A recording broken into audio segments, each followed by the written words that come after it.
All right. Let's see. I think we're there, Bonnie Kelly. I think we're there. Hi, guys. You are on air with Ella, Facebook Live, and with my dear friend, Miss Bonnie Kelly. Hey, Bonnie. Hi, guys. Hello, hello. Okay, so I'm doing something different. First of all, I'm on camera, so blah. But secondly, I'm going to try to take this content today and convert it to a podcast. So if you listen to us via podcast, it'll sound slightly different than it normally does. So anyway, thanks for bearing with me, Bonnie. Oh, I love it. I love being innovative. You guys, listen. Bonnie Kelly and I have worked together for a long time. You've heard her on my show a couple times. Bonnie came to our April retreat in Scottsdale, Arizona, and blew people away. Bonnie, that was amazing to have you there. But the content was so good, I was like, I can't limit it just to the retreat. Like, I really want to bring you back in front of my audience. And we thought it'd be fun to shake things up and do this live today. I'm obviously in like an aviary, apparently. It's awesome, though. I was actually jealous. I wanted to be outside, but my pool is running, so it's really loud and noisy. Otherwise, I'd be in a serene place as well. Because you and I both know that your environment affects your mood. Your environment's going to affect your vibe and your vibration, and so you're in a place to just be in a high vibe. Honey, high vibing. You are absolutely correct. I was telling Bonnie, you guys, I have a proper office. Hey, Christine, I have a proper office and I cannot sit in it because it doesn't have windows, and it's just amazing out here today. So thanks so much again for joining us, and we'll let you guys sign on. But I want to go ahead, Bonnie, and just get right to it because I know we have just a limited time today, and I'd like to start talking. So just in general, one of the things that I appreciate about you most, Bonnie, is that your belief and your own personal testimony to the power of transformation. And one of the reasons it means so much to me, it's so near and dear to my heart, is because I believe, as you well know, that we are so much more in control of our choices and even of not always our circumstances, but how we respond to our circumstances. Yeah. And you have such a good way of breaking this down to the individual level and helping people just kind of go beyond and break boundaries that they've created themselves, to end their cycle of self-sabotage, to release some of the garbage that's holding them back, conquer fears, and find a little self-compassion along the way. So no big deal. Yeah. No big deal at all. But I love what you just said because you're talking about emotional responsibility. Yeah. And I think, we're all victims to circumstances, right? I mean, we have things that happen to us, whether it's in our childhood, whether it's in our adult lives, whether it's in, through this journey we call life. I mean, we all have these moments that really break us down. And sometimes what happens is that breakdown never ends, and we suffer, indefinitely. Or for more people, I think than anything, we suffer in subtle ways where you're not even aware that you're suffering as a result of these mini or big breakdowns that have happened in our adolescence. And so what Ella was just saying, why we're such good friends is the fact that we both are huge champions of taking emotional responsibility. I mean, one of the most quoted things from my book is, "It's not your fault, and it's your responsibility," right? It's not your fault of why you're stuck in a cycle of self-sabotage, or you're just trapped in your insecurities and your doubt and your fear and your hurt and your pain. And it's your responsibility. And when we can take ownership of that, we can radically transform, everything that's in our existence, from our finances to our relationships to our business to our clients, everything. I love that. And the other thing that I think that we do a good job of recognizing, and something that really resonated in April at the retreat, was, a lot of my people and the people that are watching today, like, they're happy people, Bonnie. Like, life is good. You know what I mean? I mean, your story and your background, and you guys, if you haven't heard it, you need to not only get Bonnie's book, which I'll link to here, but also go back and listen to episode 88. Like, we won't drag through that traumatic story again, but when I tell you Bonnie has a story of transformation, I mean, it couldn't actually be more extreme, so I would encourage you to go back after this and listen to episode 88. Now, that said, most of the people that are joining us today, most of the people that tend to sort of congregate in this community, Bonnie, with me, are like, they're happy, but they want more. So they're doing a lot right, and they are not, like, they don't consider themselves on the struggle bus, and yet there's something in them that in some area of their life or in a few areas of their life it's holding them back, and they can't get past it. So you touched on a few. So whether it's your professional life, whether it's your intimate relationship, whether it's a social relationship or just a familial relationship, to your financial health and well-being, like wherever you are, whatever slice of that life wheel balance that we want to focus on, I know that we all, whether we consider ourselves sufferers or high achievers, we're all like victim or conqueror of our self-limiting beliefs, yeah? Yes, correct. And that's actually what I always say is like our perfect student isn't somebody who's still lost in the story or the victim. We will typically, we evaluate and then we're going to refer. It's really what we call graduates of therapy. It's the people who have done some of the work, right?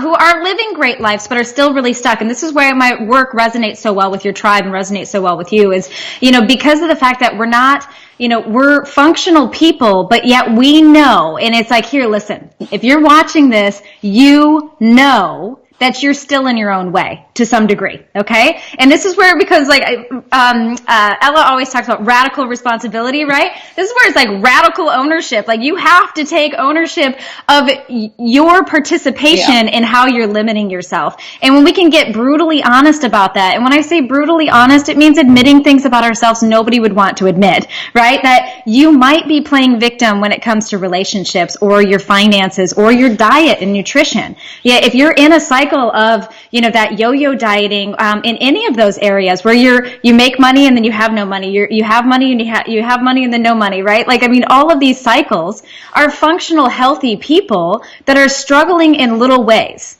Not massive ways that are necessarily, just going to sabotage your whole life, but they're a nuisance enough that it weighs on you to some degree.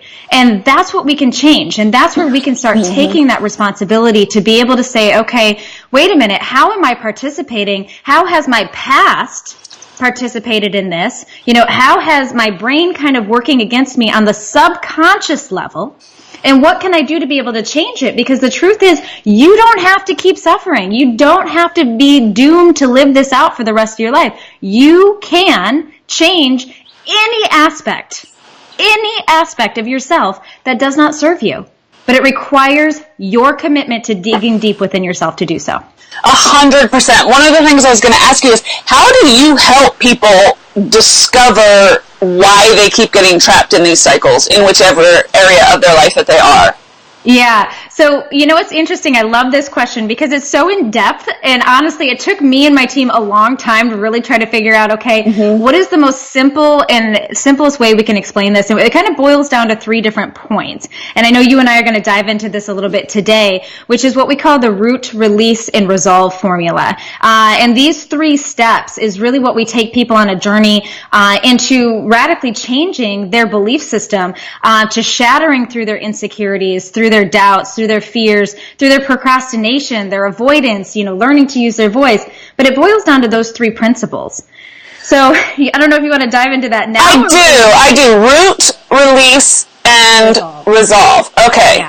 Yeah, let's talk about root. And I know I would have guessed, just by the nomenclature, that root's pretty deep. And I know we just have to skip across the surface, but that's fine. Like, just share with me kind of what that process looks like, because I know that you work with individuals and you work in groups, and we'll share with people how you do that and some opportunities that you have for them to do that. But yeah, so let's do this at a 30,000 foot level and talk to me about root. Right.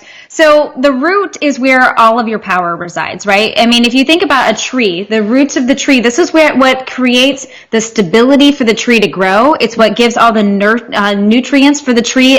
This is how it finds water, right? It spreads deep, it spreads wide.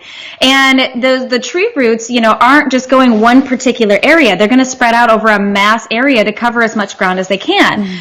Well, when we find these levels of self-sabotage, right? So we have this behavior that isn't serving us. Well, what we need to do is we need to dig under the surface, because a lot of times we're always so focused on what you see above the ground, and we're not paying attention to what's below the ground. And what's below the ground is the fuel, and this is what continues to keep it stuck. I mean, it would be another reference, if we're using roots, is like if you went into your garden and you have all these weeds and you decide, I'm just going to mow over them. right? I mean, temporarily, it's going to solve the problem. You're not going to see any of the weeds. But those weeds are going to come back stronger and fiercer and more resilient than they were before. So when we're talking about really getting to end these cycles indefinitely, so permanently, right? So if we're talking about diet and fitness, right? Like one of my students, we got to really get to the root of this and figure out, okay, why does she keep yo-yo dieting? Why is she just keeping this up, down, where I'm healthy, I'm not healthy, healthy, not healthy? And no one's done that before. No one listening has ever done that before. Okay, I have to say that like, I am preaching what I have learned and I have recovered from myself. Okay, so no judgment here. But I really want to share, like, I mean, this was so profound. You know, she thought her problem that she needed another plan, right, above the surface. She needed a fitness plan. She needed, you know, to hire a instructor to, you know, to food prep every day, which all yes, okay. But without knowing what's under the surface, like what's driving this behavior, you only have temporary results, right? You can only motivate yourself for so long until your autopilot kicks in. Well, when we really dug under the surface, what we discovered for her was like under the root was that the weight was in her mind was her safety. It was like a security blanket that she was holding on to. And if she let go of that, the brain literally, when we got to the root, it was like, she was like, oh my gosh, if I let this weight go, I'm afraid I'm going to die. Like it was that intense for her, even though she, you know, she's like, it doesn't make logical sense. Emotionally, that's what it was. Right. When we traced it down further, all of a sudden we're connecting this to a moment where she felt sexually just scared. She wasn't violated. She just got sexually scared in her adolescence that she was in danger or something bad was happening. And so all of a sudden, you know, she said, I can't look good. I need to protect myself and put on this layer of weight. So when we talk about getting to the root, it really means like connecting to the emotional side of things.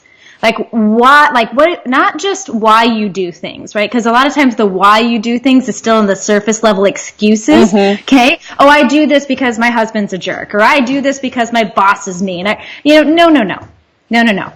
Getting under the surface means that we really have to take a look at not only like what is the primary motivator, where it came from, and how this is spread itself throughout all of our behaviors. Because that inconsistency, I bet, shows up in more than one area of your life. Yeah, for sure. It's huge. For sure. I think that some of the physical manifestations are so easy to relate to. What I think is even more interesting is how people do this when it comes to like their professional lives or their money story. People do this with their money story and they don't understand. Like they think it's cash flow. They think it's in and then it's out. And so many of us don't realize that there's actually a narrative that we're telling ourselves the entire time, and that there is a story there that we can't get past until we identify what the root is. I love that you start there. And plus, doesn't everything start with self-awareness and asking yourself the tough questions? Yeah. And many people, again, like you have a very conscious crowd, right? So we might think we know the answer, but a lot of times we still don't know what to do with it, right? Or we might know that, you know, if you've read my book, like you might know, oh, well, Bonnie, I know my negative core belief, right? My negative core belief is I'm not worthy or I'm not good enough. And it's like, okay, knowing that is one step, but knowing what to do with that and how to systematically begin to just rid your life of that is a whole nother conversation. And that's where you get into the release. Well, and that's where having a coach can be so helpful, because you're right, a lot of us are actually, we've sort of done the work, or we know enough just to be dangerous, and people are still like, yeah, but what do I do about it, or what's next, or okay, so what? And so you're saying that's kind of where you lead people into release? Yes. Okay. Correct. Okay, yeah, talk to me about that. The root. You know, I mean, and again, the root it's actually a bigger map. You know, I mean, I want to make sure to make this last point about this because it's really important, is that it's not just identifying necessarily one aspect. It's just like the tree roots, right? They're spread out far and they're infecting. True roots aren't infecting, but the virus of the mind is infecting, right, different areas, and we really want to scope and draw a map of all of that. So when I say get to the root, we really want to investigate that. So once we have that deeper understanding of just how unconsciously these behaviors are play out, where the fear is connected to this, where our insecurities, where our past, like all of these dimensions, right, how all this pays attention, now we need to release it. And release happens in a lot of different degrees in a lot of different ways, right? There's the logical, physical way that we're releasing, but there's also really got to be this emotional release. And one of my favorite practices that I always come back to, and it's a part of what most people have no idea that they need, is forgiveness. Whew, that's a big one. Do you mean most people need it for themselves or they need it in their lives? I see both. Yeah. Okay. It depends on the story and it depends on the person, right? When we talk about the narrative, like how are you holding on to the story? If there's elements of blame, or resentment or anger, which is normal. Okay. So don't beat yourself up if that's where you're at. Like it's okay. But if that's that, then we need to forgive the people who have the injustice, the people who have hurt us, the situations, God, even like whatever it is for you, we need to release a lot of that trapped emotion there. Okay. Now for us, I think in more cases than not, we need to learn to practice forgiveness with ourselves. I mean, let me ask you this, Ella. How hard are people on themselves? I don't know what you're talking about, Bonnie. We are arguably, you have people with really unhealthy relationships and unhealthy dynamics, and perfectly healthy people can have some of those dynamics in their life. That goes without saying. But I would submit to you that most people here with us right now are harder on themselves than they are on anyone else in their sphere. Yes. We hold ourselves to a standard that cannot ever be accomplished. Okay? Hear that again. You hold yourself to a standard that cannot ever be accomplished because what you're trying to accomplish is perfection. And you know what? There's no such thing. Life is just a mess. It's these beautiful imperfections in every aspect of your life. Everything is imperfect. I mean, I use the example of an apple tree, right? We're walking through an orchard and say you just grab 2 apples and you're holding them. Are they exactly alike? No, right? They're different. They're unique. But which one's perfect? Because they're nature's creation, right? They're like divinely created between the sunshine and it. But which one's perfect? Because they're both different. And the reality is none of them are. You can pick 1,000 apples and none of them are exactly the same. They're going to be different. And so what happens is that we hold ourselves to the standard that says, okay, society says I need to have this kind of money, this kind of marriage, this kind of weight, this kind of whatever. And we've been conditioned with this over and over again. And so we feel that I have to meet my parents' expectations, and I have to meet society expectations, and I have to meet, social and family and all of these, my religion and all of these dynamics that says this is how I have to be. And we try to strive for perfection, the perfect PTA mom, the perfect, church, board member, the perfect whatever. And we fail and we fail. And all of a sudden, little bits of ourselves, little bits get just chomped away. It says, see, there you are. There it is. This is why you suck. This is why you're not enough. This is why you're whatever. And we deny it or we pretend that doesn't exist, but it just kind of corrodes, right? It's like rust. It's not something that just happens one day. It just is over time. It starts to corrode our joy and our happiness.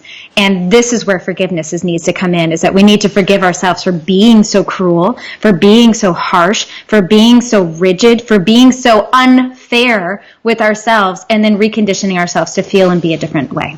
Well, and one thing that I have found is that a lot of high achievers, or a lot of people who would say, no, I don't suffer from perfectionism, and this is something that I would say, we actually hide perfectionism under other words. So one word that a lot of people relate to would be health and wellness. And so the bar is, no, I'm just trying to be the healthiest me.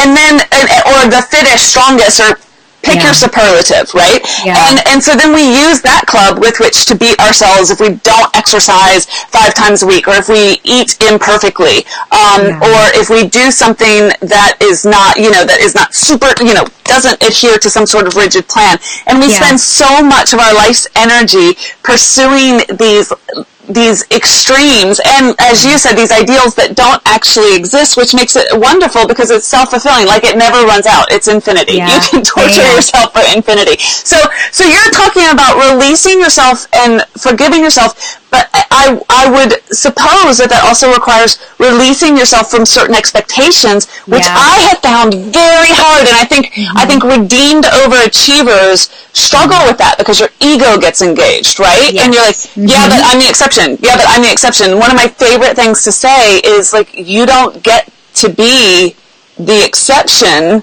when it comes to self-worth. Like, you just don't get to be the exception. Like, you wouldn't treat a stranger the way you talk to yourself. Yeah. Yeah. And so when we talk about release, there's so many more dimensions, right? Forgiveness is just one aspect of this. It's one component of this. Release, it also means that we need to release the story that we've always told about ourselves, about the world, or the people in it. Release the story we have about our past. Release the story that we're telling about our fitness, about our weight, about our money. That says, I'm just, I'm not good with money, or I'm just not good with accounting, or whatever that is, right? That's just an ongoing self-perpetuating story. And expectation does tie into this. This is a big part of what we talk about as well in my program, and is that we dive into like, what is expectation? Because, we don't even realize that we have unspoken expectations with every relationship.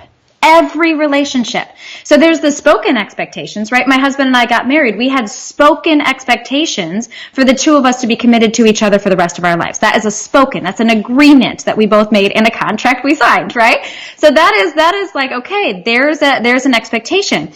But then there's all the unspoken expectations, right? The unspoken expectation that he's going to take out the trash, that he's going to help me with my dishes or my business, or with the kids, or whatever it is, right? There's all of these subtle and small unspoken expectations in every relationship. And this is also in business, right? It could be an expectation that your job will always be there for you, an expectation that whatever. I mean, fill in the blank. I mean, they're just everywhere. And what I'm trying to say with this is that without knowing that these unconscious contracts are getting flown everywhere, they're going to continue to hurt you. There's an old saying that says expectation is the root to most heartache.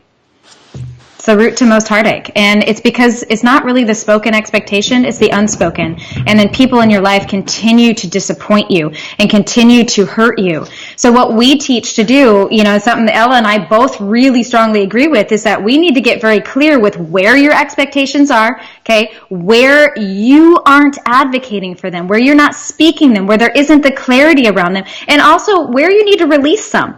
Because some of those expectations were just monkey see, monkey do. This is what you witness mom doing, dad doing, your cousin doing, your grandma doing, right? And so all of a sudden you have these unspoken expectations that are just kind of playing out in your life that don't serve you, but yet it hurts you.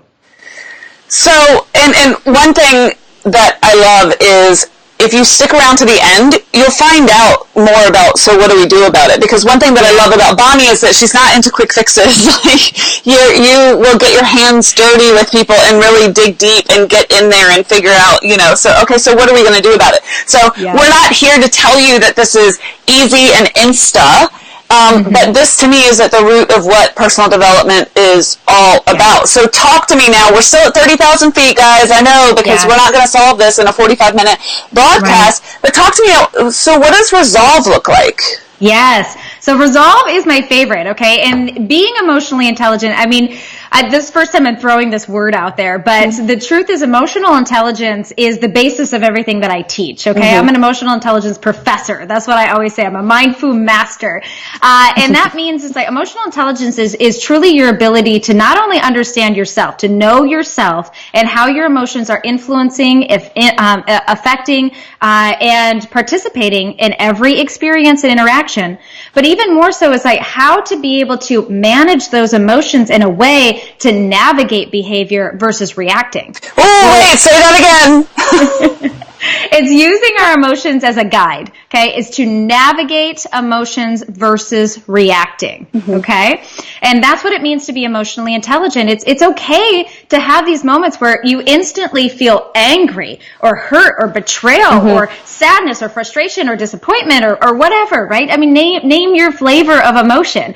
It's okay to feel that, to feel discouraged, to feel, whatever. It's a much different story of how you respond to it. Okay? I mean, Ella mentioned that in the beginning, and there's a quote that really follows what she was saying, is that life is 90% of what happens to you and 10% how you respond to it, or something like that. I think I butchered it, but you guys get the point, right? It's 10%. It's 10% what happens and 90% of how you respond to it. That makes more sense. I was like, that didn't make any sense. But it's because it's our reaction. It's our response to things.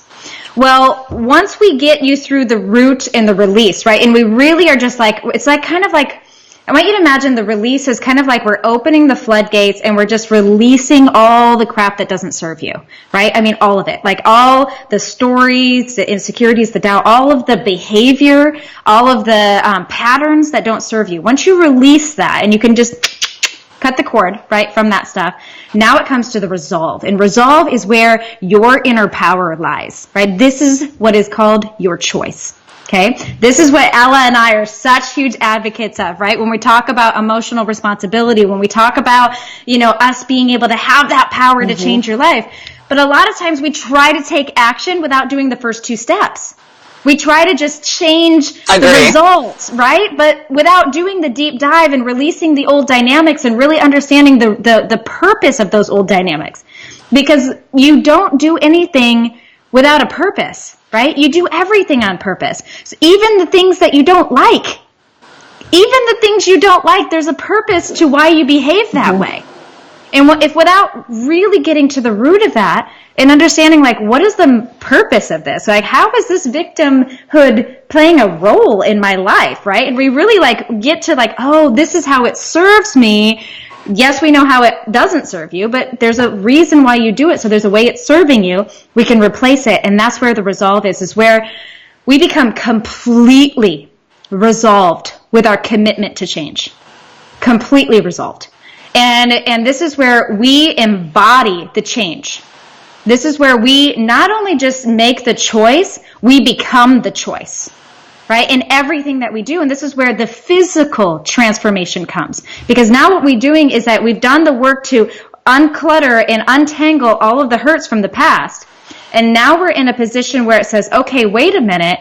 Now I have the ability to reprogram the way my brain physically works, the way that I emotionally respond, and the way that I interact or react. And we can put all of those systems in place so you become the transformation. Yeah. And that's what resolved is. This is so critical because so much of what we do is now just subconsciously programmed. And so I love that you start with digging deep into understanding what those programs are, and understanding that they're subconscious in the first place, because so many times we're operating at a conscious level and we don't understand that a lot of what we're doing that we end up calling self-sabotage is habit based on subconscious beliefs. Okay, so I love that you start there, but until you can actually live the change, it's not connecting. You're not able to truly change habits until you can connect the subconscious to the conscious, and you can act differently and start creating different ruts in your brain to override the previous programming. I'm a little passionate about this topic. Which this is why we're such good friends, because this is something we connect on, and we know because both of us have had to do this, right? You've had to do this. I mean, I got to hear more and more of your story at the retreat, and just hearing in business and your own fitness struggles, all of these areas in Ella's life, how she's had to, do these same processes, because the resolve piece, right, is like really getting resolved. Like we can do, without doing the work before, we can do that for a moment, but it's not lasting change. Okay. And so what Ella and I are talking about is permanently changing the way that you respond, react, or engage. Okay. And that's what this is about, right? It's not the quick fix. If you want the quick fix, just go get motivated, right? You can get pumped up and rah, shish kumbah, and you'll get motivated for a moment, right?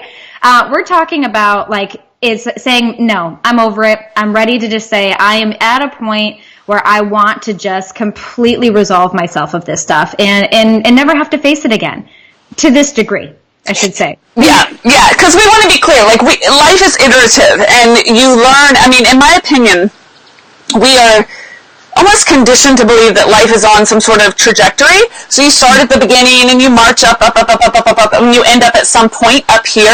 And for those of you who can't see me, I'm pointing to the top of a mountain, and you have arrived. And what you learn, and what can be brutal and beautiful about becoming an adult and the whole maturation process, is you realize that it's actually more accurate to describe life as iterative. So you might pass through the same places over and over again, or the same lessons over and over again. But the more you learn and the more open-minded you are to growth, you have a different experience each time you pass through that gatepost, if you will. So you take something different away, and you're you may have started down at the bottom, but you're iterating and iterating and iterating, and you're elevating as you sort of spiral upward. So not to get too meta, but we know that there's not a point of arrival where you're like, well, that's done. Good for me. I've conquered everything. Let me go start my Instagram page and teach other people how to do this. But what your work does for people, and what I believe so passionately in, is equipping people to keep spiraling upwards and keep learning with better tools and more awareness and more awareness.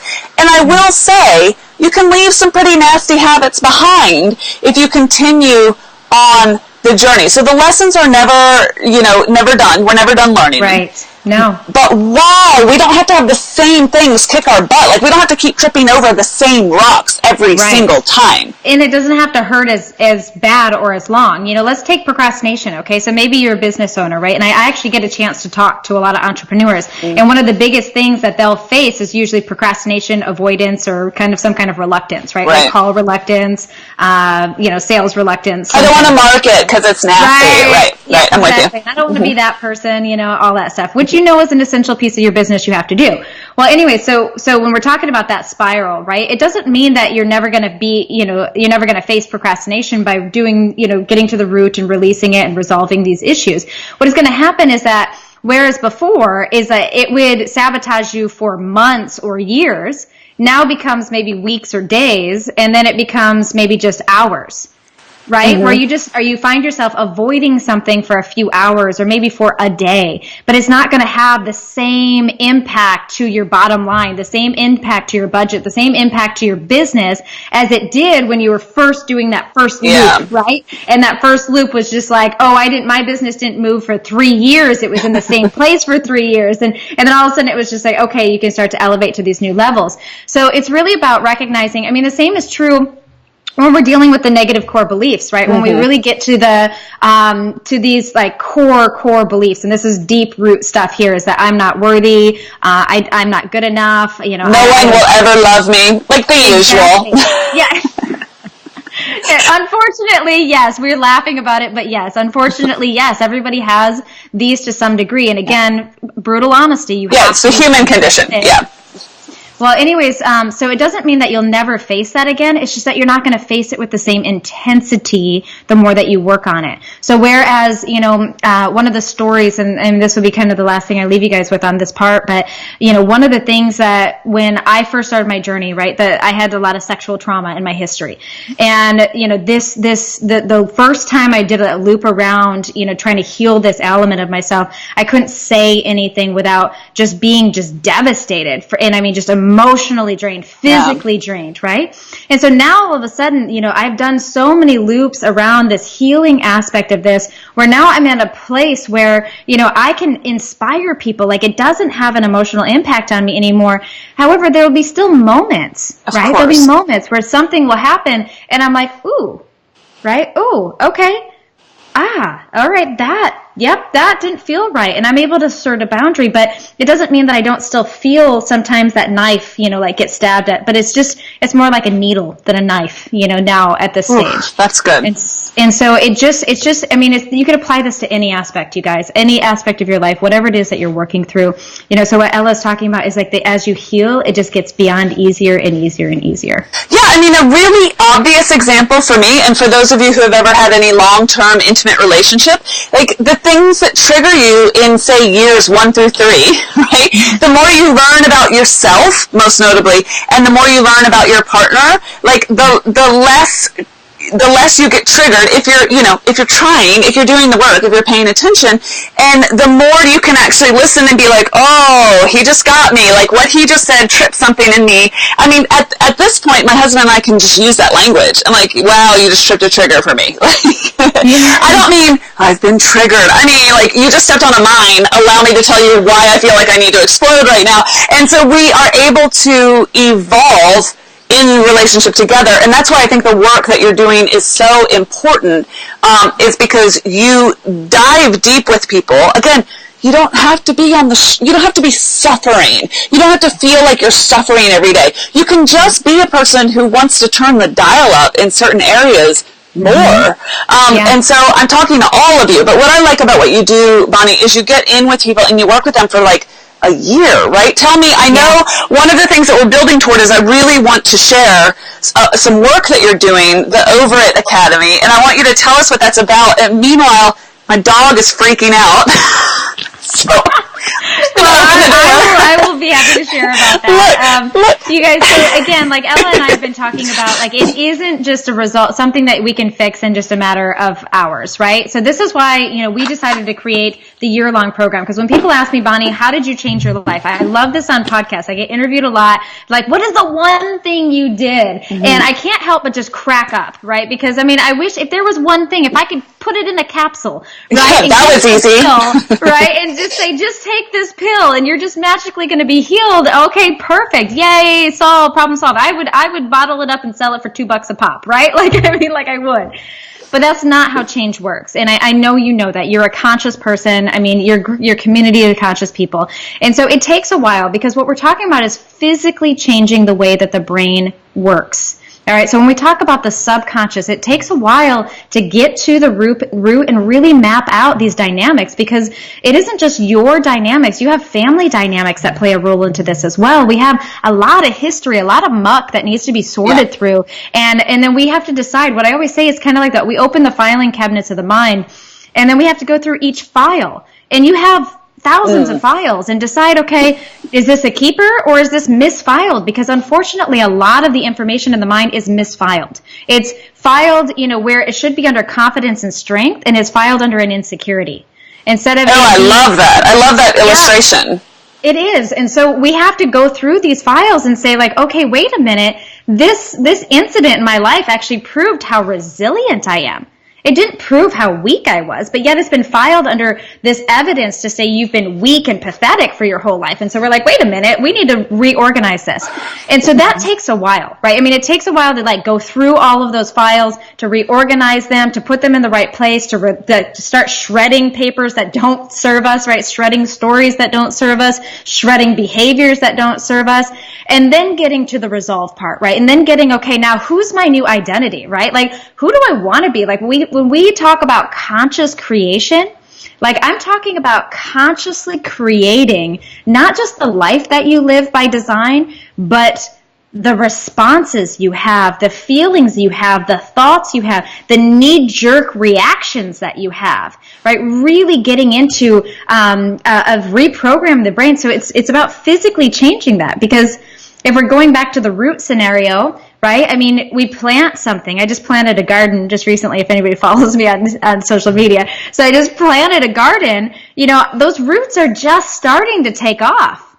So it takes a little time to really kind of plant them, to let them grow. And so the new you can not only shine, but it comes out triumphant and victorious on the other side. And it says, no, this is my identity. This is my identity. So my people can come to you and do what? Like, what is the Over It Academy? Are you working in groups? Are you working with individuals? So it's actually it's a group program, but it is so intimate, because our classroom sizes aren't very large, right? So our classroom sizes are relatively small. They're usually 20 people or less. And that is your pod. Those are your people for the entire year. And you get a lot of me. So what we do is that we have, I always joke it's like the academic approach, because we have an entire online system where 3 times a month you do what we call 3 weeks on, 1 week off. And you are going to watch a video and you're going to do homework because, again, we need to physically change. And to physically change means we have to take action. But it's increments, right? So it's not going to completely disrupt your life. And it's just enough action to create the change we need over time. Okay. And in addition to that, though, is where you're going to show up on these group calls. And this is where I get to coach you. This is where I get to get invested in your life and really finding out what's going on and how we can apply this stuff and where you might not be digging deep enough. Because the truth is, like, we're all limited by our own perceptions and our own barriers. And though I'm giving you all the tools to dig deeper, sometimes it takes that outside perspective to call you out and say, like, oh, interesting, like, you think you're working on this, where we need to work is down here on this. And we can, like, go, like, boop, boop, and all of a sudden you're just like, oh my gosh, like, I didn't want to see this. And that's okay, because that's what we need to work on. And so that's really what, the program is. I mean, it's tons of accountability. It's ton of support. Like, it's change, on a level that you're not doing it by yourself because it requires a community. Yeah, I'll be really honest with you. One of the reasons I wanted to share the Over Academy with everybody was because I don't offer this. And so it's incredibly important to me to help those people who are ready to dig deeper and offer someone that I know, like, and trust, and, like, give them a resource that I'm not able to provide right now because I have other demands. So I mean, honestly, Bonnie's work is an extension of what I would wish for you and what I want for you, and that's why I wanted her to come on and to tell you about it. So, Bonnie, I'm going to put a link in the show notes and also in the comments under this video where it's live on Facebook, and share with people how they can find out more. And I just want to let you guys know, I mean, you know me, guys. You know that I only talk about things that I believe in myself, and this is one of those things. So for those of you who I knew there was a cat. I knew it. She only ever pests. I try to be so subtle. She tries only pesters me when I'm doing video. Only video. I mean, I swear to you. The poor people who are listening to this on podcast, we've had a dog incident and a cat incident, but it's fine. It's fine. So, you guys, all the information you need, we won't drone on and on. You have a day to get to, but all the information that you will need will be in the comments or the show notes, depending on where you discover this. Bonnie, let's throw something fun for my listeners. What can we do for my listeners? Give me an exclusive.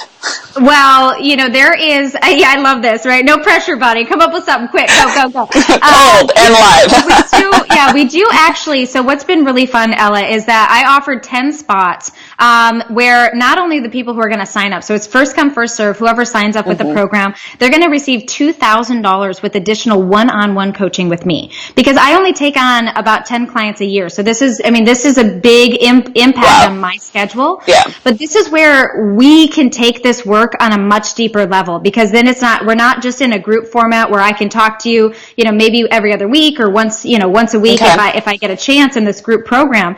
But it really is where I can effectively start to say, okay, what's going on in your world? And so we had only one of those spots left, but what I'll do is I'll actually offer it to the first 3 people from your tribe. Yeah. Okay, so you're saying $2,000 worth of one-on-one coaching. Correct. In addition to the program. Yeah, which the program, it's so extensive. I mean, we offer all of you guys, just so you know, is that you actually have 6 check-in calls with a coach that you could use at any time. So if you get stuck or something in the program, you can use them. But here's what's amazing, and this is why I am just so grateful that I do the work that I do, is because my students haven't used those. And that tells you how much support you get, right? That tells you how much investment that you have, is that my students rarely ever use those 15-minute check-ins. They don't feel that they need it. Okay. And so that is a testament to the work, right? It's a testament to how extensive and how, we have, just demonstration videos for every single thing. So if you get hung up or confused, or there is videos to explain what's going on. And so it's really powerful, but this is just a layer. Like I said, my schedule doesn't allow me to take on a lot of one-on-one clients. I usually, like I said, 10 a year. Yeah. It's all I take on, is because it takes a lot of attention, as you know, to do one-on-one. So that is going to be something we offer exclusively with you guys as well. So if you go to the page and you're interested in learning more, get on my calendar. Okay, there is multiple links that says book now, book now, book now. just get on my calendar. Let's talk for 20 minutes. That's a free thing, you guys. That's just like talk to Bonnie or talk to a member of her team for 15, 20 minutes, and it's free. So that's just if you want to learn more. Because this is a commitment, and it's a really worthwhile commitment, but it's not for the faint of heart, and it's not for people who aren't ready for lasting change. That's the truth. Yeah, I say you have to want it, because it requires a commitment. It requires a commitment of your work and your time, your effort, your energy. But it's doable. I mean, all of the students have graduated, have changed, and I say read their stories. There are tons of stories that are on that page. I always say too, if you need to, you can talk to somebody in my community. My students love championing this. If you don't hear it from me, don't hear it from Ella. Like, we believe in it. Hear it from somebody else. They are the living testament of what this does, because they did the work, and it is just so beautiful, and I'm so humble, and I can't even tell you how grateful I am to do what I do. Bonnie, I'm so glad you do what you do. Now, give us very quickly a baby update, because the last time I saw you, I don't know how many weeks along you were. The last time you saw me, I was only, I think I was like 8 or 10 weeks. I feel like that's right. And of course she was precious, and this is her first baby. Bonnie, give us a baby update. How's everything going? I am 17 weeks. So I know. So we're super excited.